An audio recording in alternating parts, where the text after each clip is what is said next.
ماذا نصنع عندما نختلف؟ قال عز وجل: ولا تكونوا كالذين تفرقوا واختلفوا من بعد ما جاءهم البينات واولئك لهم عذاب عظيم. يوم تبيض وجوه وتسود وجوه. قال ابن عباس: تبيض وجوه اهل السنه والائتلاف وتسود وجوه اهل البدعه والاختلاف. أريد تقسيم الخلاف الى خلاف سائل وخلاف غير سائل من كلام العلماء، وعرفت ان هذا التقسيم شرعي.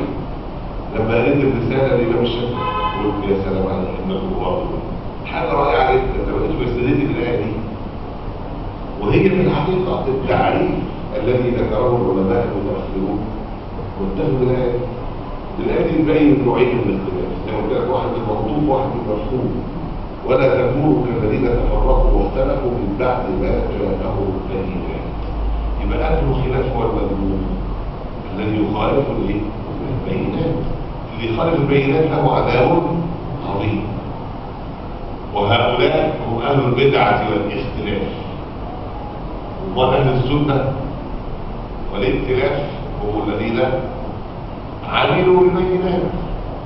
واذا كانت المساله ما فيهاش بينات، اذا لم تاتي الانسان بينات يبقى ليس له عذاب عظيم. نقول: اذا لم تاتي بينات، اذا